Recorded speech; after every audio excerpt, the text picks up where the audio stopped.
Dani Reardon was one of women's physique's early shining stars, finishing second in the Olympia competition in 2016. And a little over a year later, she was out of the sport entirely and has not looked back since. I spent a little over an hour catching up with her in a wide-ranging conversation, which you're about to see now. Her story is fascinating. We talk a little bit about her competitive history, what that was like, how she looks back on it now, if she has any regrets, what she's doing now, and the kind of turns that her life has taken since then. It's very interesting, fascinating individual, and I'm very thankful for her for taking the time to sit down and chat with me and share her story with us. So there is a small technical issue, my fault. Doing a Zoom interview like this, I don't like looking at myself, so I hid the self view during our chat. And apparently when you do that, it doesn't record the self view either. So about 20 seconds in, I think, I disappear visually for the rest of the conversation, and it's just Dani the rest of the time. So a little awkward. The audio only version, which you can find wherever you stream podcasts, of course, would be just fine. So apologies to Dani. You're front and center the whole time. You don't see me. I'm just a disembodied voice in the background. So without further ado, I bring to you my conversation with Dani Reardon.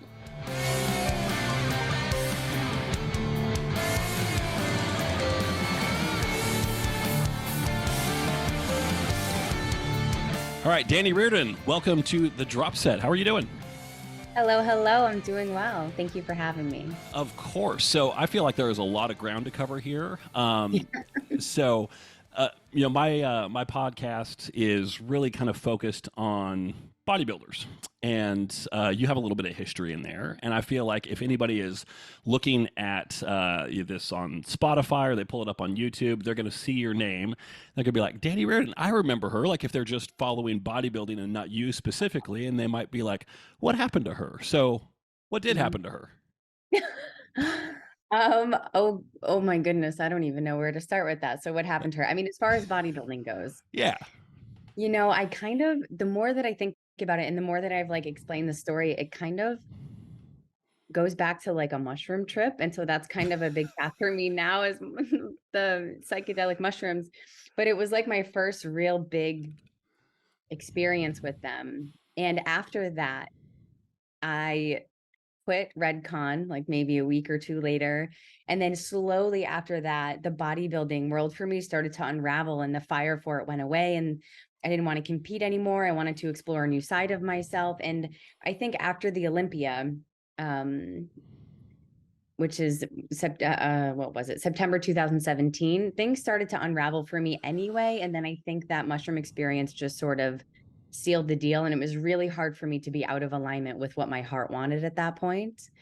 And so during the experience, I had this vision of me and Ian, my husband, in front of Mount Fiji or something. I don't know where we were, but it was like a big mountain with a white cap on it. And that's why I kind of thought it was Fiji. And we were taking a selfie there. And my next thought was, I have to get up in the morning and do cardio. And, because I was still in that whole thing. And part of me was like, man, what are you doing, man? You spend so much of your life on that stair step or in that gym, in the kitchen. And I was 27 at the time. And I think I was just ready for something else. And that's kind of what happened. That was the beginning of the happening. Interesting. So I did not expect a mushroom related answer there. Those are my medicine. And then from there, the mushroom for me sort of really became a close ally and something I still use to this day. And actually, and so that was the beginning of the end, and also the beginning of the beginning to something else for me. Yeah, I mean, there's a song by the Smashing Pumpkins called something like "The end is the beginning is the end." So everything that starts and ends is the start of something new. So, very cool, very cool. Do you feel like part of that was just, you said you were 27 when you retired. Was part of it just that you feel like you had kind of gotten to that level by then, and part of it is like there's only so much more mountain, proverbial mountain left to climb. Maybe a literal mountain is what you need next. Yeah, I think that was part of it too. I was like, okay, so I'm here and made it, as far as I could, and as far as my boundaries would let me. There was a certain level of super sups that I was taking. There was a certain amount of time a day I was wearing a waist trainer. There was a certain, and I was like kind of at my peak with that, and I didn't want to go any further or deeper into that world. Hmm. Um, and so, yeah, I think I looked around and I was like, okay, we're ready for a new mountain. I love the climb. There is something about a climb for me that is so exciting, and so fiery. And what's cool about spirituality, which was sort of the next phase of what I really got into and started to research and just practice, is that it's an infinite mountain. And it goes inwards and upwards, and it's infinite. And so, and there's no competition anymore. So there's nothing to win. There's nowhere to get. There's really just here now and how deep you can go into that. And so, yeah, that's been my next mountain, is the spirit world. I think if you have enough pressure, enough stress, enough grind, and again, if you get to the top of the figurative mountain at 27, I mean, what was your in that 2017 Olympia? How'd you place? Sixth. Sixth. So sixth in the world at 27 is kind of like, okay, you know, as Yeah. you said, there's probably more that you could do, but everybody has those lines. You're like, yeah, I'm not going to go there. That's fine. This is probably about it. And so, I mean, that kind of makes sense, honestly. And so you can kind of divorce yourself from the pressure, the stress, and the grind. And honestly, just saying those words out loud, I'm like, man, that sounds really appealing right now. Not just in terms of bodybuilding, but just like all of the day-to-day stuff, like anything I think you can do to give yourself at least a brief respite from that, like permission to walk away from that, has got to be pretty fulfilling. Yeah, and freeing. The word I kept wanting was peace and freedom. And when I would think about what I was doing day to day, how much water did I drink? How much food did I eat? Am I lean enough? Am I big enough? What did my coach say? What is social media saying? What did my sponsor? That is not peace and freedom. It's discipline for sure. And it's dedication, which is also beautiful. But it wasn't very freeing. But I will tell you, when you let go of something like that, there's also this other journey you go on that is like, well, who am I? If I'm not Little Monster anymore, if I'm not at the Olympia anymore, who am I? And I didn't expect that until I quit everything and was like, oh man, I'm not okay. I don't know who I am anymore without the gym. Yeah. I mean, at that level, that really kind of, for better or worse, is your identity. Yeah. People didn't even know me by Dani. They knew me by Little Monster. They're like, I don't even know your name. And I'm like, cool, I guess. Like, it's at least you know who I am. Yeah, I mean, it's like almost like you're a professional wrestler at that point, and just with your persona, and that's it. My alter ego. Yeah. And then it was like, Right. even with social media, it sounds so silly, but it's like, well, what do I post? If I'm not with Little Monster anymore, then what do I share? What do people care about? And I lost like 50,000 followers. So, like, oh my God. So, like, having to be okay with that whole downslide of, you built up this whole thing. It feels so good. Your dopamine is getting hit every day. You get likes. And then all of a sudden, it's like by the thousands, thousands, thousands, it's down. And so that's been an interesting journey in itself. Yeah, wow. So especially because there is, I mean, whatever you're following peaked at, it's effort to get up there. And like that's a lot of time and energy to spend on that to basically, I would say more or less intentionally just piss it away. Yeah, yeah. And watch it go away because people don't see me super muscular anymore, posing not a lot of clothes on, I'm a sports bra and shorts. And then it started to become me praying or me out in nature. And people are like, no, we don't care about that. Yeah, like who And it is was this? like, unfollow, unfollow, it's something that was so special and so sacred and felt so important to me, which was like the spirit world. People were like, unfollow, like they would comment sometimes unfollow, which doesn't, the cyberbullying is, I've got it my whole life, so I don't mind it. But even that's been a journey. I imagine, yeah, I have kind of started that journey myself. I don't have any kind of following, but I'm starting to get enough traction on a couple platforms now to attract the occasional troll, Yeah. commenting on posing videos and stuff. I'm just like, part of it is like, my parents follow this page. Could you please stop with those comments? Like, I'm a, Oh, I'm a 46-year-old man. Like, just stop acting like an 8-year-old child. But you can't control other people. You can only control how you respond to it. Yeah, and with that, I think if there's anybody out there too getting cyberbullied, like what world must they be living in? So like tapping into a feeling of compassion, like for somebody to be commenting that, they must be in a really crappy headspace. Their world must be so dark and so sad for them to want to get online and do that. Because happy, positive people don't do that. No, no. So I mean that's that's it's a comment that I make to a lot of my clients if they're in a competitive space or if they're just trying to do a body transformation or something. I'm like, it really helps to be a happy, positive person before you start doing this. Like it's hard to effectuate some kind of a positive change in your body if you're not in a reasonable space up here. Not that it has to be all sunshine and rainbows, but your brain has to lead the charge on this stuff. Oh, I totally agree with that, and that's what I attribute a lot of my success to, is my mental, development, like, the positivity that I had about it, and the really love is the word, the special ingredient, and, like, the connection I had to spirit, to the numbers, like, the little joys I found along the grind and the hustle of competing and of dieting. Like, I'd be cooking my food, and I'd look up, and it was 111, and I'm like, "Okay, cool, I'm on the right path." So it was like I had these little cheerleaders all day telling me, yeah, this thing. So I think the mental space is everything, especially when I look at my stats on the Olympia stage. I was 5 foot, 115, basically doing women's bodybuilding. Like, how did I do so well? Um, but I think it was the energy, I think that's something that should really be taken into account. Well, and I think really like going back and walking down memory lane for a second here, like your stage presence was really kind of captivating as well. Like that was a huge strength of yours. Like you kind of get up there and it just eyes just kind of go towards you, and that really helps. So not to put you on the spot or make you feel awkward or anything, but it's a huge part of it. Like your overall presentation, just how people feel when they're looking at you too, and that just kind of comes from here. Yeah, yeah, thank you. I appreciate that so much. When I go back and watch my old videos, I'm captivated. Like I'm like, look at how in love you are with what you're doing. It makes me emotional because, you know, losing that part of bodybuilding was the hardest. Watching myself on stage and I am just beaming, just unbridled joy. And I just love being up there. I love the work I've done and I love the crowd. I love the energy. And so when I see myself really in the flow like that, I miss that. And that's hard to watch because I'm not doing that anymore. And I don't know that I found that next thing yet. I'm getting into sound now and getting into teaching yoga. And I think I'm getting close. And I think about bodybuilding. That was like a 10, 12-year journey for me, like to get to that point. And I'm probably only a couple years into what I'm doing now. So I look at, okay, that was you after years of like mastery. Um, and so yeah, so sometimes I think bodybuilding was my boot camp for what I am gonna get to do now.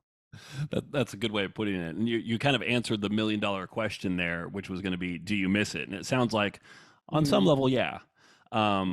Would it be fair to say like you miss the performance, but not necessarily all of the work? No, no, well, I yes and no. I miss the work too. I was a mental case on that stair stepper and on that spin bike. I outworked so hard, and there was something so rewarding about knowing that I could not have gone any harder. And I see people do cardio now and they're hanging onto the stepper and their bodies are like limp and they're barely getting through.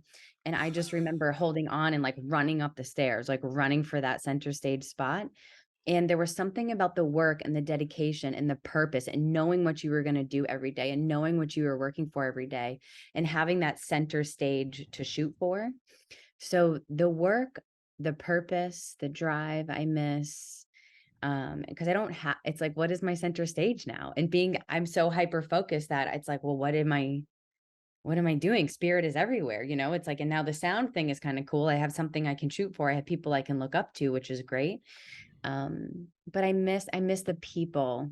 That is the Mm. biggest thing I miss. I miss Meet the Olympians when people would come up and sign my hoodies and I would be at the Arnold and see a line of people waiting to meet me. And I'm like, for me? And it was just It's got to be a for little me, surreal. surreal. And so that I miss. I and what I don't miss is you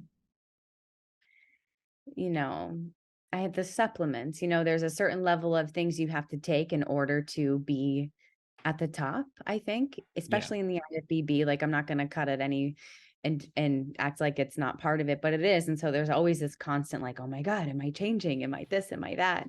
There's the pressure of the industry. There's, the pressure of social media. There's the constant grind and constant comparing yourself to yourself, even. Am I big enough? Am I lean enough? And it's all so superficial. It's also focused on the body, the material, the comparison part, and the building part. And like when I was on stage, nobody cared I had a master's in exercise physiology. Nobody cared that I meditated every day. They're like, how shredded is your ass? Is Yes. what I want to know. How freaky do you look? How freaky do you look? Yes. It's the Period. only thing that matters. That's it. And the extremes. For me, I was, and I think about how young I was 25 at my first Olympia, 26 when I got second in the world. And so I think about how young I was and the swings. Okay, you're super dialed in, you're peaking, you're doing perfect, and then the swing back to the other way. Oreos, oatmeal cream pies, alcohol, doing all of these things. Stop. You're making me hungry. In the swing, I know.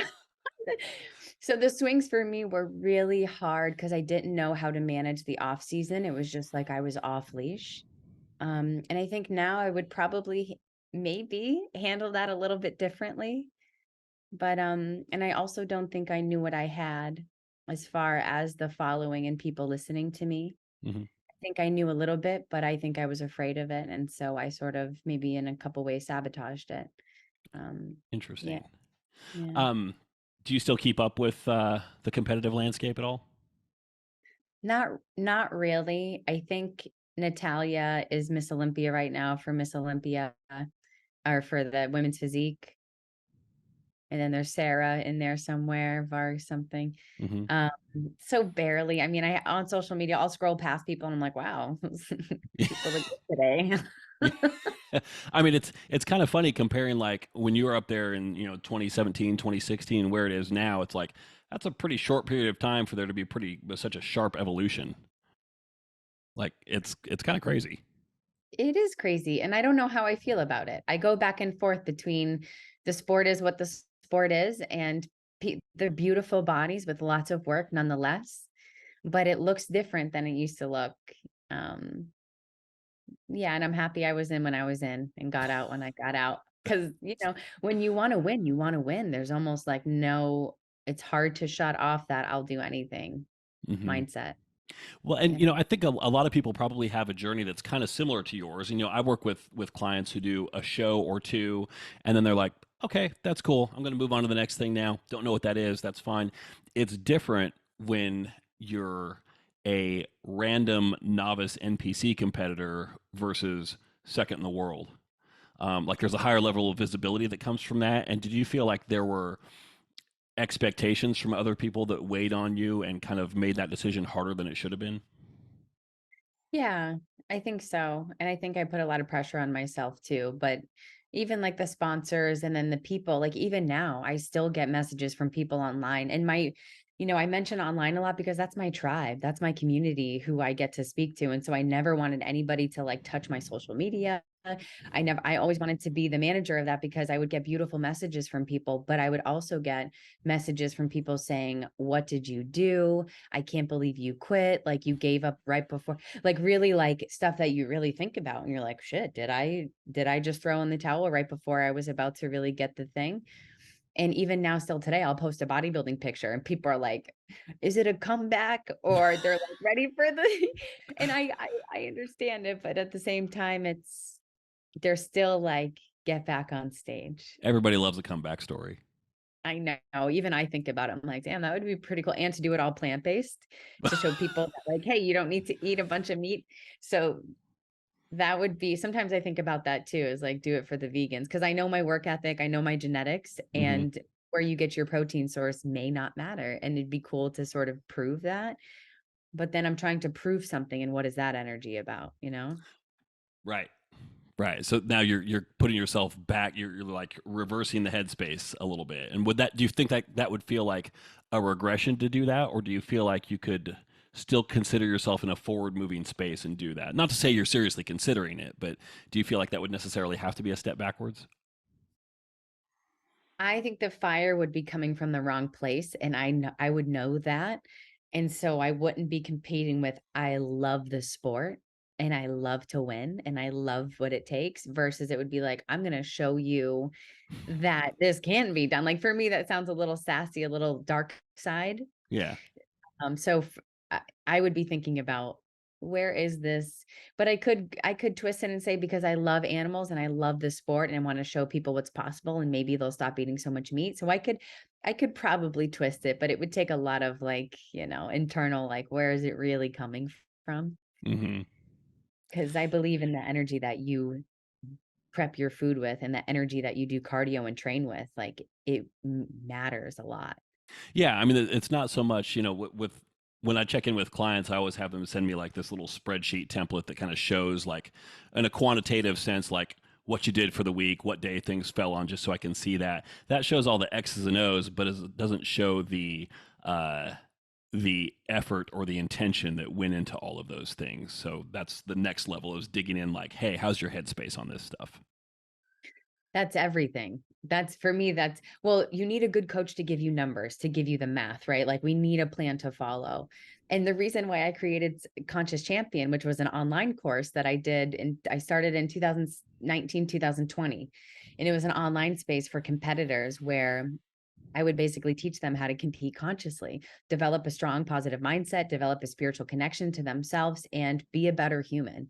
So there was all of that stuff too, which I thought was a really great compliment to a really great coach who doesn't have a lot of compassion. Because a lot of like female competitors, they're like, he didn't even respond to my email. Like he doesn't even care that I'm crying and breaking down. I'm like, yeah, and he shouldn't. He's giving you like objective numbers that you need to follow. And It's he's the got a ton data. of different it's the data, and I think but that is also what makes a good coach, because if you were making emotional decisions about carbs and cardio, then it wouldn't be, to me, the math that you need to get where you need to go. So I think that there's a beautiful pairing between good math, good formula, good data without emotion, and somebody who can listen to the crying and listen to the compassion and walk you through different things like that. So that's where Conscious Champion came in, and it was so fun to do. And what tell me a little bit more about that. Was that a like a an online course with an enrollment thing, or was it a self-guided thing? Yeah, it was a 12-week online course with enrollment. So we would start at a certain date, end at a certain date. We'd go for 12 weeks. I'd have different guest speakers come on and talk about steroids and gut health and Reiki and chakras and all these different things. So think of it like a mind, body, spirit course for bodybuilding. Because for me, when I was competing, I didn't know much about gut health. I was getting my master's in exercise physiology. So I knew about hormones, I knew about nutrition, but there was other stuff I was sort of blind to, or just to get other prep coaches on and ask them different questions to see. I had posing coaches come on, different people who made suits. So like, what is a good color for your skin tone? How do we prepare for our tan? So things that, I think make all the difference in competing versus just the grind. That what suit color for your skin tone thing. I have clients ask me that all the time, and I'm like, you realize you're asking a guy for fashion advice here. It's like, you're barking up the wrong tree. Absolutely. So is that course, does that still happen periodically? I'm asking for a friend. I mean, it's one of those things, like that is exactly, like, that would fill in a lot of the gaps for me, because I do feel like that mindset thing is one thing that I absolutely work on with my clients, but I wouldn't say it's something that I specialize in. I'm certainly a data guy first, but I know how important that is, so I don't neglect it. Yeah, and as you should be a data guy first, right? You're Yeah. coaching to get the body on stage scientifically to do what it needs to do when it needs to do it. And so I took a little hiatus from it because there's a certain grind to building a business online, and it's Yes, there just is. freaking like bodybuilding. You got to post, that's your cardio, you got to do enrollments, you have to do. I was like, man, building a business is just like building your body. It is so crazy the similarities I built, or I could draw. So I took a little hiatus from it. It may come back again. I kind of, now that I'm talking about it, I actually miss it. And we meet every week, and I did a retreat in 2021, and we had a wonderful time, and it was a lot of people who were in Conscious Champion or my mastermind. And I think it's needed. I think there's a little bit of light and compassion that's needed in the bodybuilding world, and even when people are ready to quit.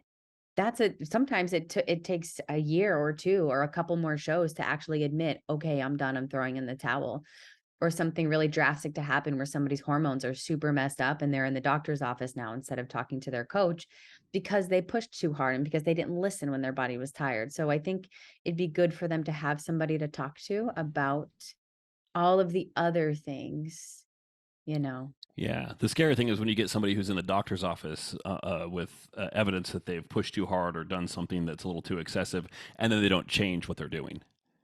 They're just like, okay, well, at least now I know. Now let's get back to it.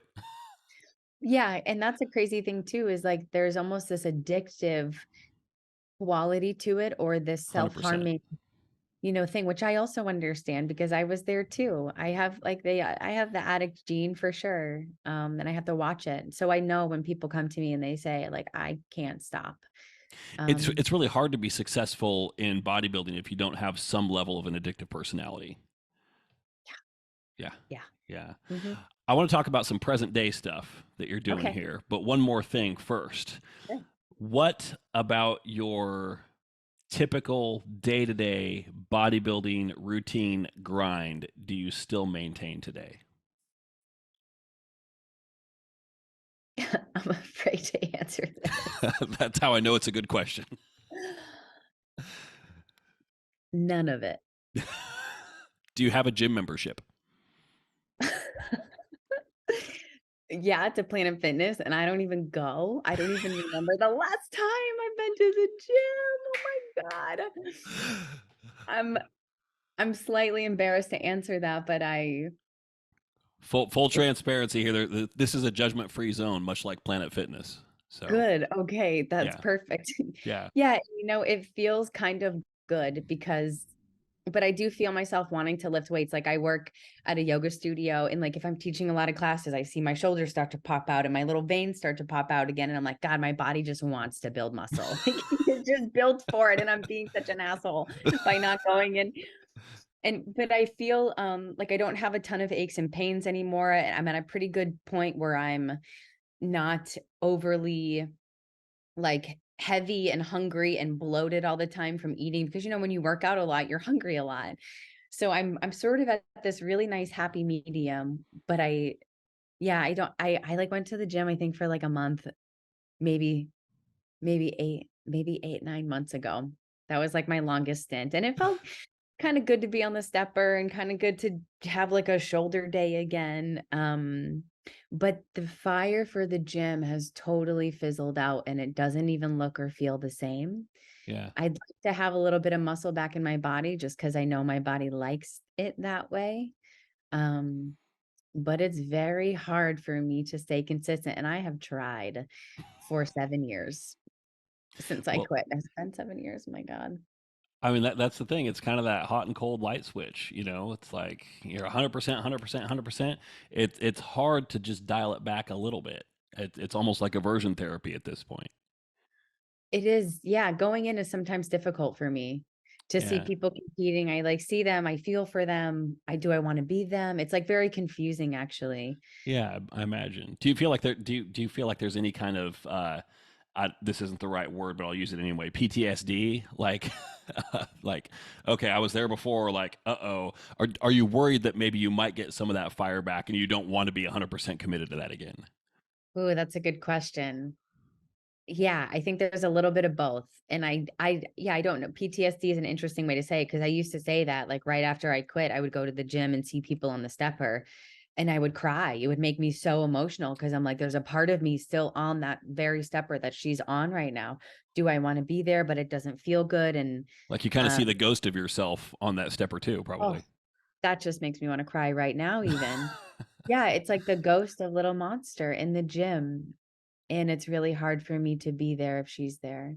And so I Yeah, don't know what that looks like yet. And even picking up a weight, even in my basement, we have a little bit of weights, a spin bike and like some gym floor or something. And even that, like doing chest press, I feel her there. And I don't know, I don't know what to do with that yet. hmm.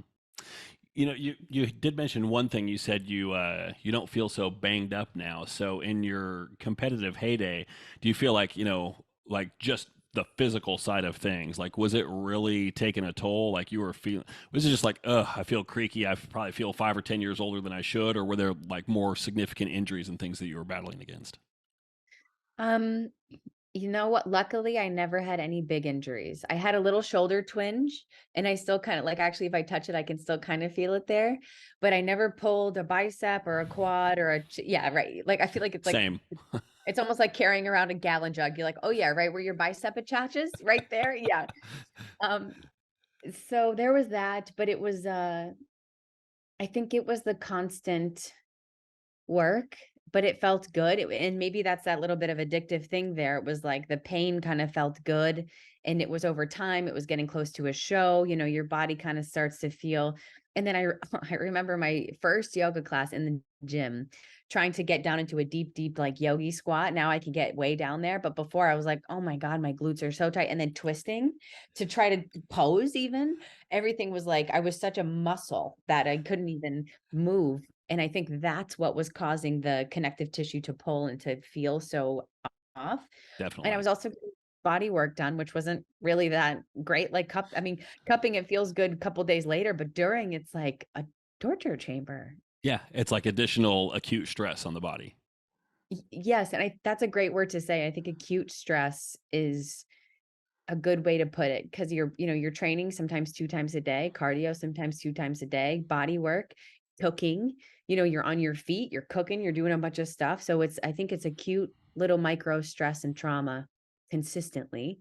And then when you're resting, you're beating yourself up for it. It's hard to take and then when you're in your off season, you're a little fat, you're beating yourself up for it. So it's like constant. You're either physically beating yourself up or mentally beating yourself up, or sometimes both. Yeah, yeah, yeah. Yeah. Even when you We need look to be great. nicer to ourselves. Yeah, we do, and need to appreciate where we are, even when we have a little bit of a booty and we're not 2 weeks out. And even when we are 2 weeks out, we're still like, I'm not big enough. I'm not hard enough. I'm not blah, blah, blah enough. There's this whole thing. And yeah, that's what I wanted to kind of try to flip and conscious champion was doesn't always have to be like that. I like that, and I work with a lot of clients who, at 6, 4, 2, 1 week out, they're always like, I just don't see it. I don't see it. I don't see it. And the thing is, what I tell them is, you could win this show, and afterwards, you still won't see it. Like that is, your self judgmental goggles that you don't have the ability to take off. Yes, yes, and it takes a while to take off those. I'll tell you when something that helped me take off the self-judgment was again another mushroom ceremony I did. And it was probably, I don't know, maybe 8 months after I was competing. Hadn't worked out. My body's getting smaller. I haven't seen myself without muscle in literally 12 years. Since I was 14 in high school doing weightlifting is when, the little monster was kind of born. And I hadn't worked out, so my arms were kind of getting a little skinny. I was like, wow, I can fit my arm around my whole thing. And I I was running outside and I took some mushrooms and I like covered my arms like this. And I looked down at my hand and my wrist and I was like, oh my God, it's so cute. And I was like, I just it's like it sounds really silly, but for the first time, I wasn't like, where are my veins? Oh my gosh, my forearms are getting tiny. I was just like, this is my arm and I'm really happy with it. It's always And been attached to me. It's always been a part of me. It's still the same. it's still me and it's me. And it doesn't, and that was when I could wear tank tops without shoulder caps. After that, I started to look at my body like much differently. And it didn't need to be this whole muscle bound tight thing anymore. It could just be whatever it was. And even now I still have a little bit of stuff in a bathing suit. Like I'd like to have a little bit of a six pack going on. I don't like to be loose or like to, that still makes me uncomfortable. And maybe that's still residual body dysmorphia from bodybuilding or standards that I hold myself to. I don't know where I stand with that now. But yeah, that was the beginning of the judgment sort of releasing was another mushroom ceremony. Nice, nice. So let's skip ahead to present day. Well, actually, this might be a nice little segue into that. In your competitive days, what was your day job? Competing when I got really good. Yeah, it was that. I was with Ian, who's now my husband, and he had a pretty good job, so he was able to support sort of the family. And then I got signed with Primeval, I think in like 2015 or 14 or something there, and I was getting like a couple thousand a month, like 2,000, which was enough for food and enough for me to buy whatever I needed to buy. And so that, and before that though, I was a full-time college student getting my master's in 2014, like that prior to that year. And I was working at a restaurant full-time, serving. And I was sort of personal training people here and there because everybody wanted to know, how do you eat? How do you train? What are Of you course. doing? So there was all kinds of things going on before I was able to just compete. And even then the sponsorship thing came in, and that, I don't want to talk bad about the sponsors. I'm just not a good sponsored athlete. I don't like to be, because they were great. Like they gave me funding, they gave me protein. I would also say like they would probably disagree. They probably thought you were a great sponsored athlete because it's all about, brand awareness and, association with somebody who's successful. So maybe you just didn't enjoy the responsibilities of it. Is that fair? Yeah, the responsibilities and sort of the like, hey, post this 20% off coupon here. Hey, we're going to control your social media. You can't wear anybody else's stuff. And it was sort of like that. And it became about money for me. And I started competing to be Miss Olympia. I never started competing to be on the cover of a magazine, to be a sponsored athlete, to be anything. So when those things started to come to me, I needed money to compete. I wasn't in school. I wasn't waiting tables anymore. Kind of a means to an end. Kind of a means to an end. And then it was controlling the connection I had to my tribe, social media. And at first there was the honeymoon phase. And then I was like, man, I really don't want to post. I'm exhausted. Like I'm so tired from competing. And now you want me to drive to Miami 3 hours away to train and drive 3 hours home when I'm a couple weeks out from the Olympia. And there was almost like no compassion for the competitor, and how I just wanted to be like super sweaty, ugly, left alone, not on camera, not just like in my prep. And I couldn't be. It was like, okay, you got to get ready, you got to get all dolled up, you have to Your be on your your whole life game. is a photo shoot or a video shoot.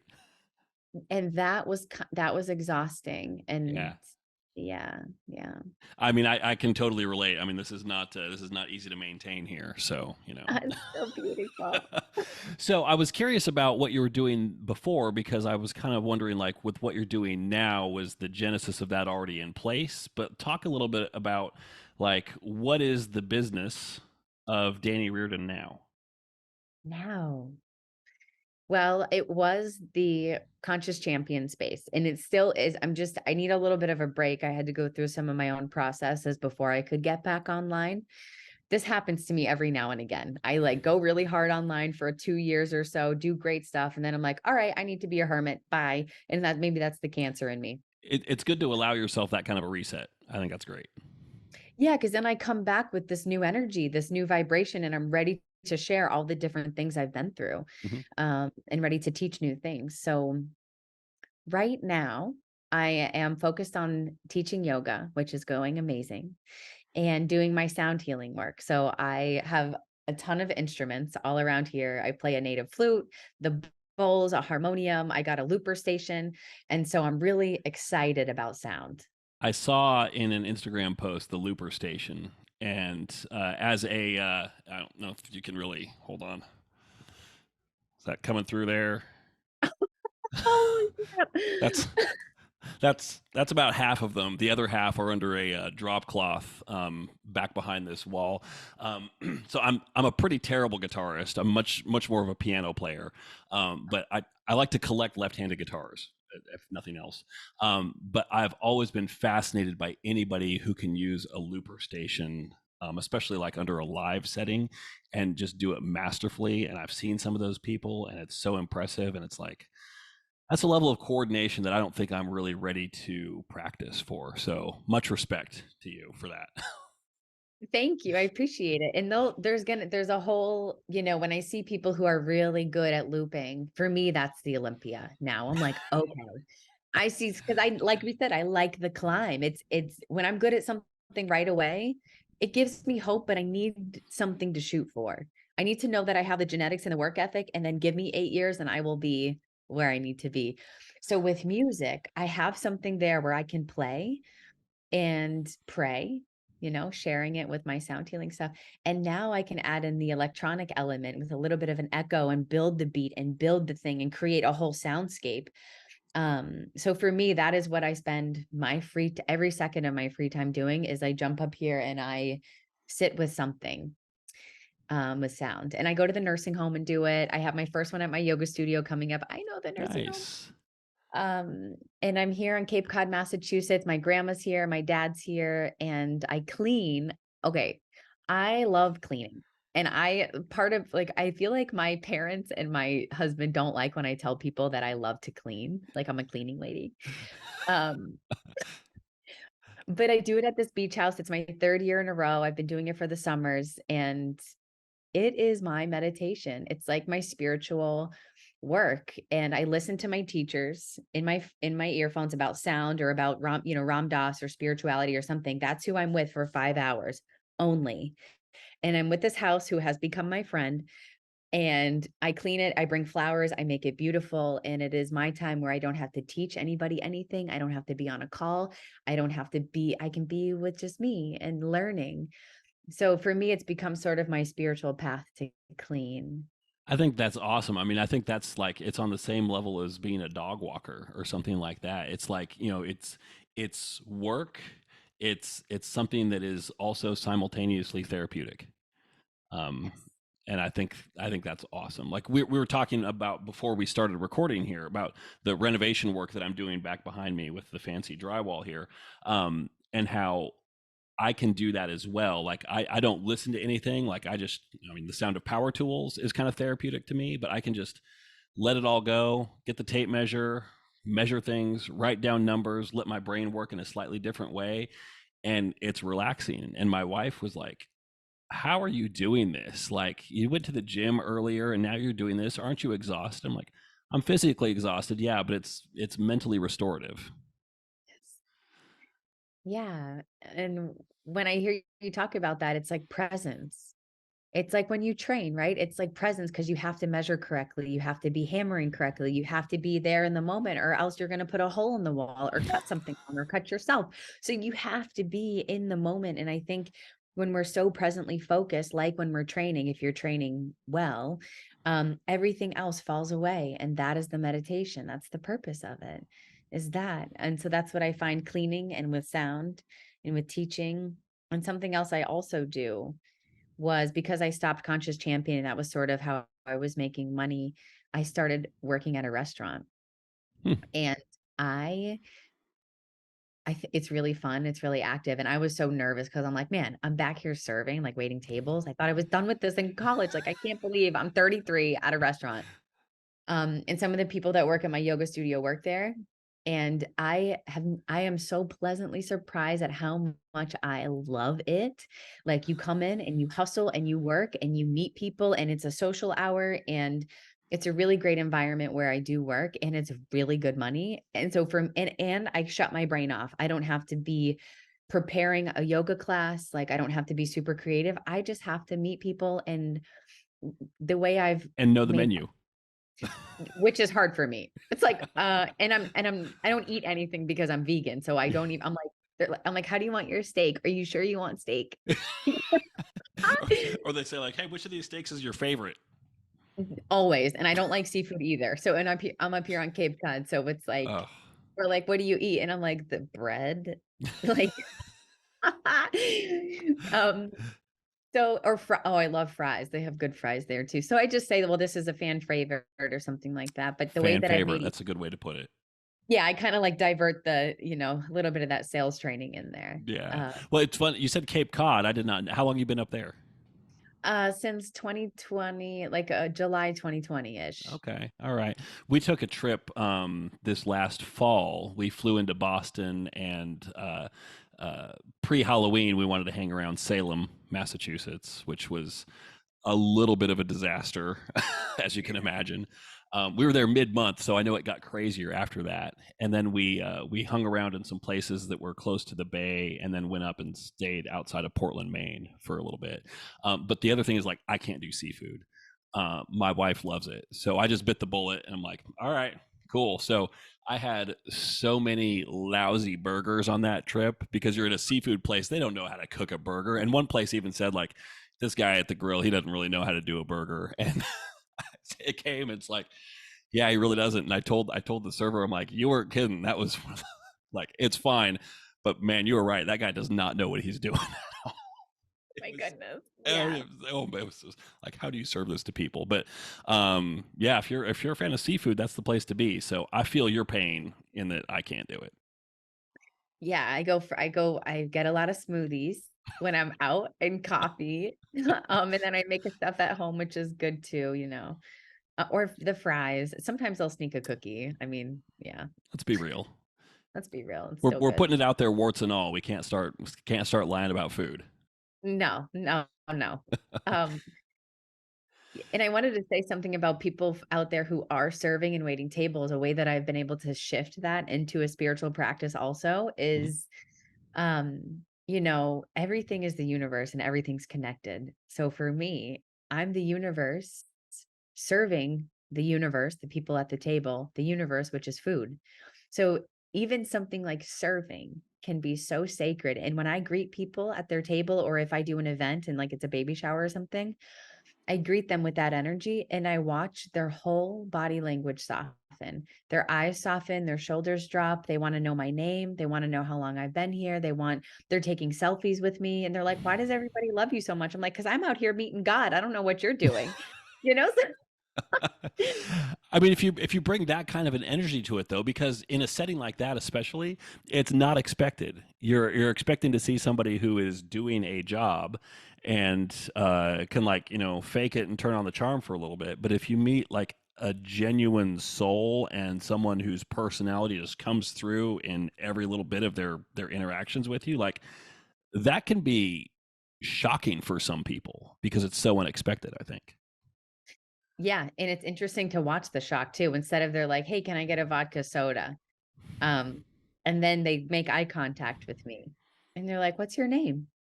It's like within a word, I can feel it shift, and all I have to do is wait. Do you feel like that's kind of a superpower in some ways?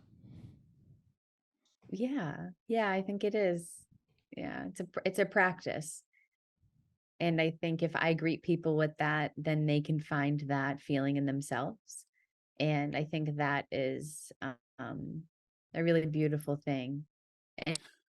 And that can be done not just serving, but grocery shopping, teaching yoga, the person at the gas station, like, you can take Any that everywhere. any interaction at all? Even with dogs and animals. I notice it with kids, babies, and animals. Hmm. Dogs just wanna be I just got back from Peru, like, less than a month ago, and all the dogs there came right up to me, they sat with me, they wanted to be with me, it was just so and, like, the little kids in the shops that we went into, I had random bracelets in my fanny pack, and I would give it to them, and I got the biggest little hugs, and without knowing how to speak English, they were right there with me because I was there with them, and so I think it works even with plants. I Hmm. don't think there's any separation between where you can take that presence. Interesting. And you said it's a practice. So if somebody wanted to explore that practice, how would you what would you recommend that they start doing? Hmm. Well, that's such a good question. It's a perspective switch first and foremost. And that is the practice because it's easy to see the universe in a little baby and they're looking at you with their big bright eyes. It's easy to see that there. What about the guy who cut you off, who's giving you the finger right now? That is also the universe. And so when I say it's a practice, it's finding it in the good moments, in the magic moments, and everything in between when you're stopped at a traffic light and you want to be somewhere fast. But look out your window. What is the sun doing? How are the birds flying? What does the grass look like? Are the flowers blooming? There's so many different ways. So I think it's a switch of perspective. And it goes from being you and me to we. We're one. And so when I look at you, I see a mirror of myself. And for me, it was like namaste when I started to really learn what namaste means. The light in me sees and honors the light in you. And so it became a game. How am I going to get to see the light in this person? How am I going to get to see the universe express itself through this person's energy? And that became the game for me, was that. And then I started to fall in love with everybody, even if they were having a bad, especially if they were having a bad day. I'm like, oh, come here. Like, I can't They wait to probably need it the most. right. And that's something too, is sometimes the people that are the hardest to love need it the most. And I think that's a really good thing to keep in mind, because there's a lot of people who are really short, who have a short fuse, who are cutting you off, who are having a bad day, who are going through something. So I think it's also a practice of compassion and not needing to be right, but needing to be kind. That's a hard thing for a lot of people to do.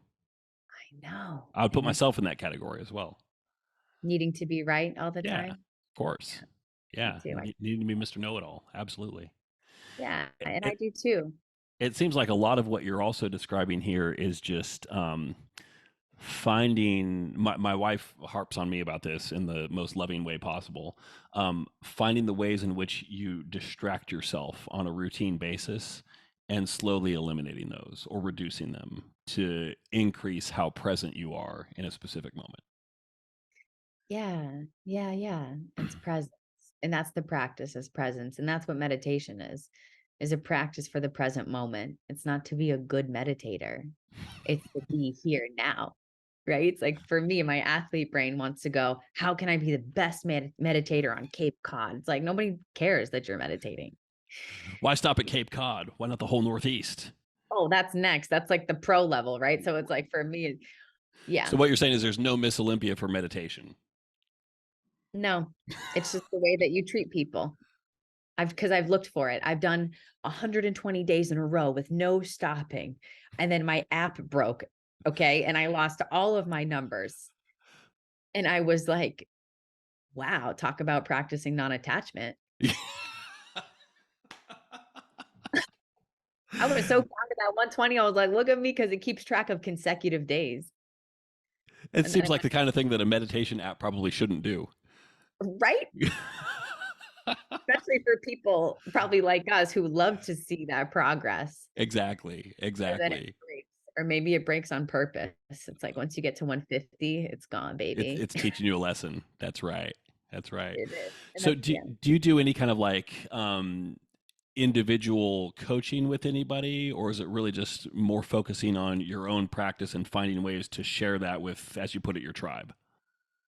Yeah, I do individual coaching sometimes, like mentorship, and really it's just conversations and like, what's going on? What did you have a hard time with? And sometimes nutrition find its way in there, and sometimes fitness does too, because I don't, mind, body, spirit for me is everything, but I It's also have a perspective. hard to turn that stuff off completely, right? The knowledge is It up there. it's up there, and I don't realize how much I know until I start talking about her, until somebody asks me something. I'm like, oh my God, that's right. I did go to school for all this.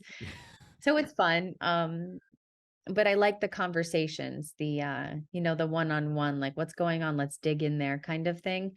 So right now I've been more focused. Like I said, I just got back from Peru. So kind of stuff like that, and doing my own journeys with plant medicine has been a big deal for me. And when I'm sort of in the throes of that, it's I just want to be a hermit, and I don't have a ton to share because I'm in it, and I'm really in it doing the work and like dying. Like, there's parts of me that have to die off. And I did ayahuasca in October. And since October, I've been in this phase of like really watching myself be in my head, overthinking, over apologizing, over preparing, hard to make decisions, like, and watching these little, almost like stuff I'm ashamed of. And I'm like, come on, haven't you been working on this? Like, didn't we practice this? But it's really been coming off so that it could fall away. And when I'm in those phases, it's hard for me to be um totally sharing or totally present with people for coaching, because I'm so in it myself that I wouldn't be doing them a service. So Right. I go in and out of the, okay, I'm here to be an extrovert. I'm here to share everything. And then I go, okay, it's time for me to heal. Yeah, and I think maybe using different language, I think most people would have those days as well. Like there's days when I can do anything, and then there's days where it's like I can't go into the office today. I just can't. And it's not just because, oh, my bed feels so good, but it's like, no, my brain is just not compatible with interacting with people today, or at least not being productive with it. And Yeah. that's okay. Or even getting ready for a show. Yeah. Some months it is not your month and you need to pull back for 8 weeks and go within and then figure it out so it's like, even with that, you'll have a great year where you can't wait to be on stage and everything is rolling. And then the next year it just doesn't click right. And I think that in and out, the yin and the yang is how we find balance, and pushing through getting on stage when you need to be internal is when the damage happens, because your body's saying, hey, we need to recalibrate and we need to reset everything. So yeah. Hmm. You said you were dealing with a lot of stuff that kept coming up and coming back. I think you said since October. Mhm. Do you think that that's kind of like a natural cyclical thing that kind of has to happen? Um, there's some kind of a metaphor or analogy in nature that isn't coming to me right now.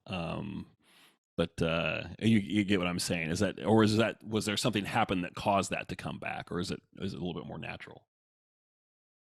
I think it's natural.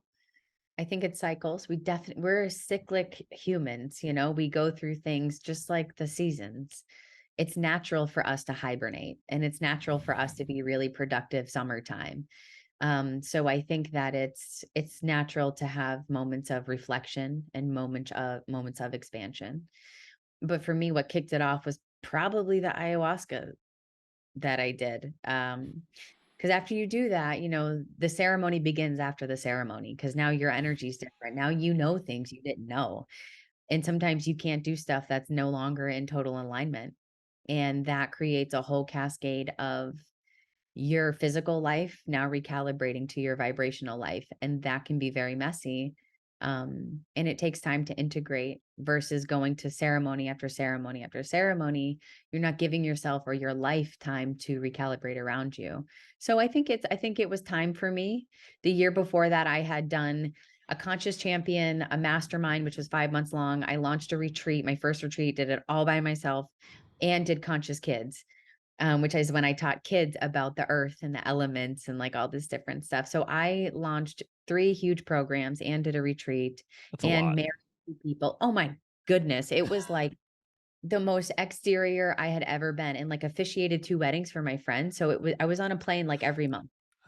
Uh, and then October came and I was like, what? Like, I need to be inside because I'm not okay.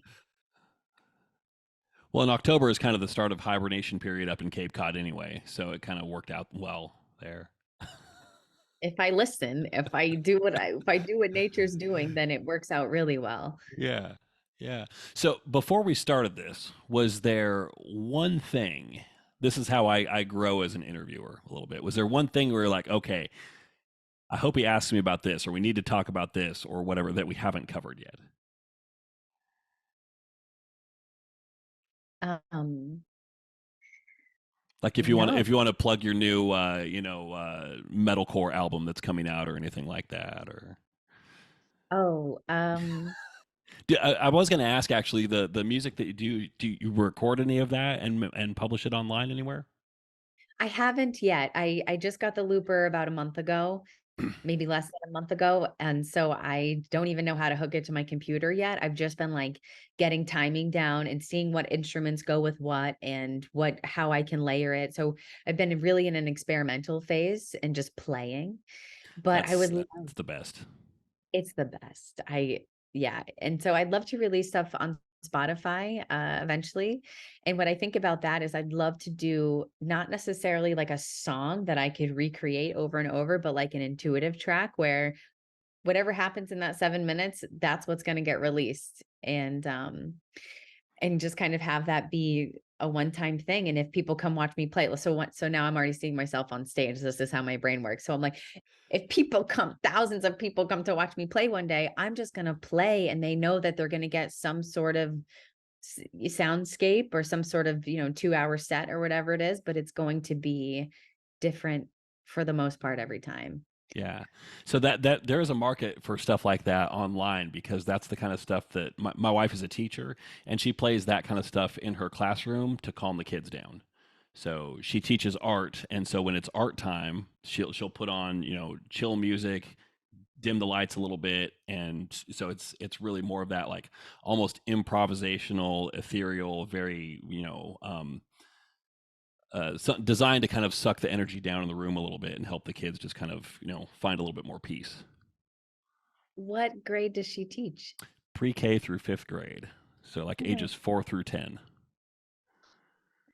So I guess one thing that we didn't talk about was I've recently been applying to work at schools.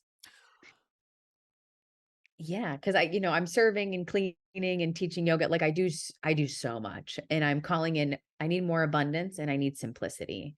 You do so Um, much, and I would say if this is like a 5-pointed star, like it's a pretty big star. Like these are all very disparate kind of things. yeah, so it's a lot, to it's a lot. And I show up 150% no matter what I do. So it's hard for me to half-ass cleaning or half-ass a yoga class. Like I just don't operate that way. Is it hard to shift gears if you have to do that rapidly? Um, I don't know. No, maybe. With yoga, it's such a ceremony for me that I like to have nothing before or after it. So when I teach yoga, I try to be very prepared. Like my classes are an experience. I bring in my own instruments. I have smells going. I have sound. It's a good workout, So Cool. I like so proud of my yoga classes. But that, you get the $40 a class and all the preparation I put in. I can't and I don't want to make that my main source of income because it would lose its luster. So I've been like, okay, what else could I do that's really fulfilling to me that I could enjoy? And so I work with a bunch of teachers, and it's so crazy that you just mentioned that your wife is a teacher. So this is how the universe works for me. At my yoga studio, a bunch of teachers come to my classes. At the restaurant, there's a bunch of teachers that work there during the summer. We just got done with that. And I was going to clean for this one lady who's a full-time Spanish teacher. So the teachers everywhere. So I'm like, all right, universe, I hear you. And so I started applying, and the ones that have called me back have been elementary school, second grade. They need a long-term sub, and a middle school guidance counselor, which for a long-term sub position. So I could potentially do this till about January and really try out the two different grades, the two different areas to see where and if I like this. And so that's kind of my excitement. I'm in the middle of the process now. HR, I need to get fingerprinted. They need to do the background check, all of that. But that would be kind of cool because like I said, kids respond to me well. And when I taught my course conscious kids, we meditated, I brought in my sound, like we did really cool stuff. So I don't know. Maybe Hmm. there's something there. Maybe not. I'm kind of just trusting. And if the universe, doesn't want me to do that, then I'm gonna do my sound stuff 1,000%. I mean, that's the thing. There's nothing to be lost from dipping your toe in the water and finding out and trying. And if it really doesn't work out, okay, well, you spend a couple months doing that, and then you learn that, and then move on to the next. Yeah, yeah. So that's the other phase I'm in right now is that. Hmm. Well, just so I am one who is not good with kids. Like I struggle with like communicating to them like humans. Like it's just I don't have kids. Dogs I'm great with. No problems Yeah. there. But kids I struggle with. And so this comes just directly from my wife. Between elementary school and middle school, she says hormones, hormones. It's a big, big, shocking difference. She said the experience between being in a school that goes up through fifth grade and then like sixth through eighth. She's like, the difference could not be more pronounced. I have heard that also about that. And like the little ones, they're still cute. They don't have their attitude yet. Like they still want to just be good little kids. But then in middle school, they kind of start to get their, that the hormones happen and the comparison and the ego kind of starts to show up too, I think. From what I gather, around fourth grade is when attitudes can start to show up, but they're still at that age where they can be more influenced by adults. And then in middle school, I think they tend to be a little bit more of, they have a little bit more of an independent streak. This is all secondhand information, so don't take that to the bank. Yeah, yeah. And that there's something about second grade, like the younger ones, I do think that there's a different level of communication too, because middle schoolers, they're like 10 or 11. You can kind of start to have adult conversations with them, like as far as like a real line of communication, where the little ones, you really have to walk through this is why you did this and this is why it's bad. But for me, I like the what is going on at home. Are you okay? How can we turn this positive? Like, or I'm overweight. I'm comparing myself to these girls who are blah, blah, blah, or I'm on TikTok and I'm seeing all these things. I think that's where I could really help. That's huge. Like I almost feel like there needs to be a permanent position in most schools where it's something like a social media triage counselor or something like that. Because just a regular guidance counselor is going to be overworked and overmatched for the level of complexity that can come in with that stuff.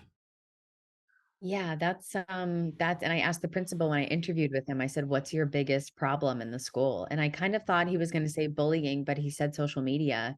And I understand that. I could see why that's a huge thing. And for me, the social media is like it's like the force. It can be used for good. You can follow spiritual people, you can follow Oprah, you can follow great, beautiful memes that are preaching good stuff, or you can follow some really graphic, terrible things that stick with you that create depression or anxiety or comparison or, whatever it might be. So I think it's a force that can be directed for good or evil, light side, dark side kind of thing. Hmm. And I think it's getting the kids to want to follow the good stuff. If they're going to do it, if they're going to use it, at least use it for good. Give them a Um, reason to, like, motivate them to. yeah. Yeah. And show, yeah. So yeah, so maybe me getting in there to be a little substitute guidance counselor for 12 weeks, maybe I can say, "Hey, do you guys want to open up like a wellness position where people can come to me and I can play my sounds and we can meditate and we can talk about social media and do other things that aren't just guidance counselor in the box rules?" So I don't know. I like that. Yeah, maybe we'll Yeah. see. Well, good luck with that. Good luck. I'm very curious to know how that plays out. So, because it's a big it's another big lateral step. It seems like you're kind of the master of lateral steps. Like, we're here, we're going to shift over here. We're going to shift back over here, a little further that direction, and just you don't you're not one to keep yourself painted into a certain bounding box or anything like that. Like, you're comfortable just going with wherever the flow takes you, which is cool and admirable. And I think we could all do a bit to kind of bring a little bit of that into our own day to day. Thank you. I appreciate it. How can people find you online? Oh, Instagram, Dani.Reardon. And my website is DaniReardon.com. It just got finished. I have all my Conscious Champion stuff on there. It looks beautiful. And then email me, like if you want to chat or like if you feel like there's something that I could maybe help with or whatever, Dani@DaniReardon.com. All And of my that is very easy to remember. yeah, and my podcast, I do have a podcast. Sorry, one more thing. Yeah. And I took a little hiatus from this too, but it's on YouTube and Spotify, and it's called Talking Each Other Home. And maybe I could have you on there when I get my act together. Get back online when my life slows down. Well, listeners of this podcast know all about hiatuses. I tend to take one most summers, actually, just because I like recording in solitude. And my wife being a teacher off for the summer, it's a different energy when there's another body that you think is like, is she listening to what I'm saying here? And it kind of influences the way that I talk a little bit. But it's just a different energy. So I typically hiatus through the summer anyway. So I get it. Okay, that makes me feel good because I'm on a big hiatus right now. I think I reached like over 50 episodes. The most recent ones were more me, like coming into like what I actually want to talk about. Um, like probably the last 20 or so. So now it's just a time and that's why I'm calling for simplicity too in my life and not doing a million different things. So I can chat it because I love to talk. I mean, we could literally be on here for hours and I could just keep going. So talking is no, and I love learning too. So podcast comes very easy to me. Nice, nice. Well, this not to brag or one up or anything, but this has been episode 232.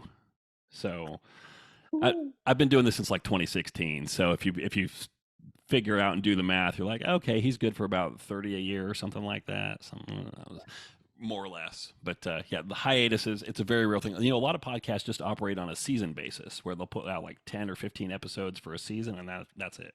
So no need to no need to feel bad. It's not a there's no Miss Olympia for podcasting either. See, it's so hard for me to break that mindset, even with talking to people. I'm like, where are you? Well, you look at your podcast analytics, like, oh, how many listens or downloads did I get this week? Okay, all right, and you just have to turn everything into a rat race. Yep. Yeah, I So, haven't even looked. I don't even know where to find my analytics. That's probably a good thing. yeah, well, I get them emailed to me once a week, and I open it up. I'm like, that's disappointing. Archive. Okay, so eventually I'll open it up, and I might be somewhat impressed by it. So that's the litmus test for me. But I don't put a whole lot of thought into it. I just keep doing my thing. I like doing it, and that's really what matters. That's the secret sauce. And I have a question for you about your guitar. Is there Okay. a place where you have any of your music or Yeah, yeah. So I'm any place you stream music, Apple Music, Spotify, anything like that. Um, this almost feels like a line that I fed you so that I could plug myself, but no, I'm so curious as a new music student. so I have, if you look under just my name, Darren Starr, I released a solo album last year. It's a 30-minute hard rock prog instrumental, um, and it's split into 8 movements, but it's intended to be listened to start to finish. It's all one actual song. It all runs together. So, and then my band is Sketch Eclectic, which is just me and my wife. She's the singer. I play guitar and piano, and we record the solo album I did here at home. All our Sketch Eclectic stuff, we most of it we've done at a studio nearby, and had session musicians like drummers and additional guitarists come in, and so we've got a full album out there, and then we've put out like 6 or 7 singles, including one that we just released last month, and a video that we just put out 2 weeks ago that I shot and edited here at home. So I know, right? Cool. I'm so happy that I asked. I'm I'm so I'll probably have I don't know. I love to find teachers and mentors, so it feels like maybe we got connected so I could ask you questions about maybe podcasting or music one day. I was gonna say, if you ever want to get any of your music recorded, I've got a full setup here, so and it can work remote. So I'll send you a link for the song that we just put out because it's called "The War Inside You," and it's about like fighting the demons in your own head. So Ooh, right yeah, up my exactly. So yeah, you might get a kick out of that. It's I don't know if you're a fan of rock or harder rock at least. It's it's not like screaming metal or anything like that, but my good. I wife love my wife's the singer, and she comes from like a musical theater background, and she likes like jazz type stuff. So there's a lot of that kind of influence in what she does. So Oh my God, cool. I can't wait thank to listen. Sounds like an thank you for interesting asking. Yeah, As of a course. musician, there is no greater joy in life than somebody asking you about your music. So Oh, I love that. And I'm sure I could go on and on, but seeing all the guitars, my husband just started playing, I don't know, maybe like a year and a half ago now. And so he's got an acoustic and an electric, and he's got a couple songs that he can play.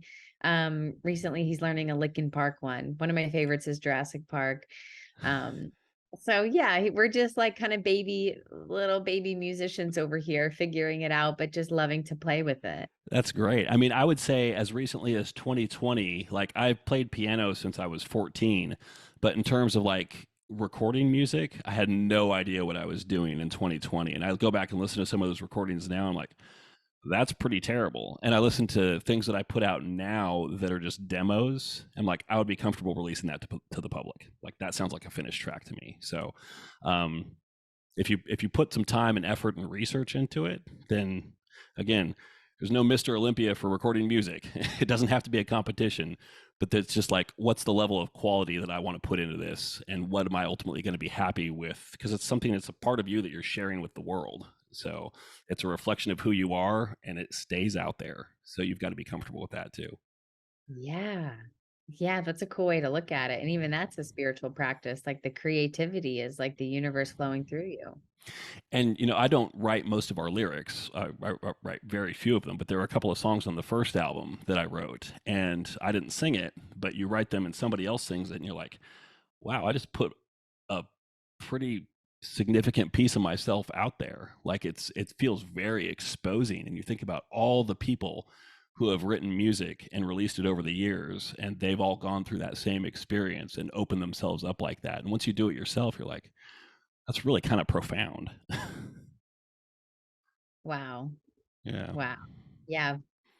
I can't wait to listen. And I'd love to learn how to write. I like writing poetry, and maybe it's similar to that. Sometimes I just get a creative hit and it just comes out. But um, yeah, just even learning now how to open up my voice and learning how to use it and explore it and like hear it. It's like I've always been singing in the car at the top of my lungs. It's a full-on concert in my car, by the way.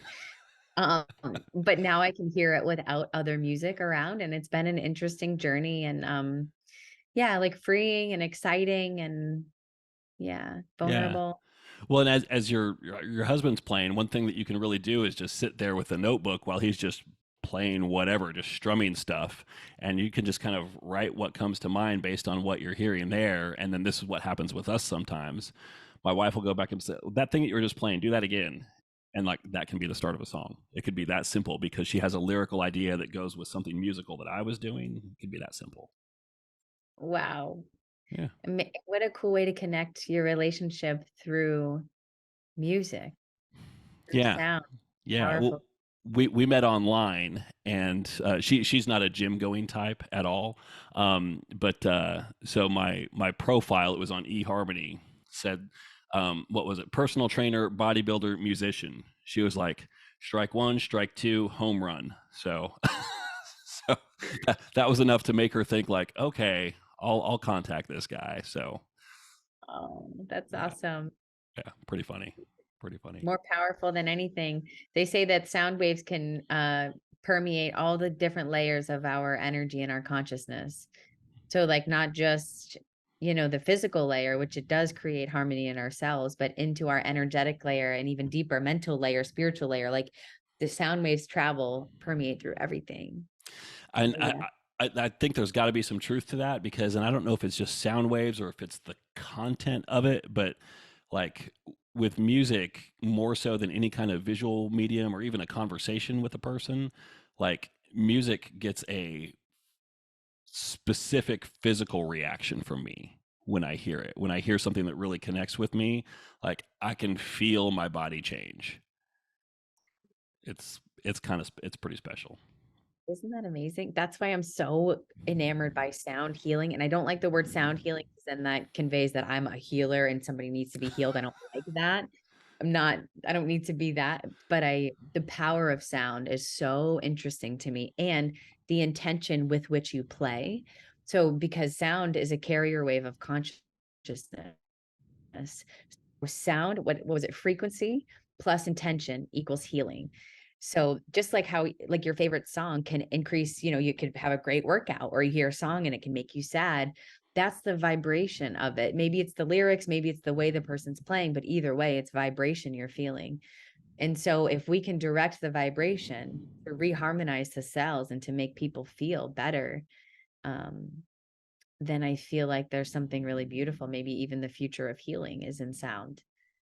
So I don't know. That is so cool. I love it. I love it. I need to do it. Do you have is there anything that you would consider to be a good like starting point resource if somebody like me wanted to dig in deeper on that? Do you know Gaia, the network? It's like a conscious network. It's called Gaia. It's like Yeah. 12.99 a month. Okay, so you've heard of it. Yeah. There is a series on there called Sound of Creation, and I think it's like a part series where they talk all about the different sound and how sound was used to create. The word Om is the sound of creation. Christianity, and the word in the beginning was the word, and the word was God. So it's a sound that came out. So sound, it tells you about the history of it and how it's used in therapeutic ways. Um, how else could you learn? I mean, really, if you just YouTube too, like what is sound healing, or um the healing powers of sound, like anything like that. But I think the Gaia thing might be a good way to start because it's put together in a nice documentary fashion, and you get a couple different inputs from a couple different teachers. I love a good documentary. Me too. I prefer. Well, that is awesome. Dani Reardon, thank you so much for sharing a bit of yourself with us today. That was great. Thank you for having me, and thank you for asking. I appreciate it. Absolutely. Well, maybe someday we'll have you back on here soon, or if you want to flip the table at some point, I can be a guest on yours. I'm certainly open to that as well. Okay, that would be amazing. I would love that. Thank you so much, and thank you everybody out there who took the time to stick with us. Absolutely. You guys are the real MVPs. Thank you all.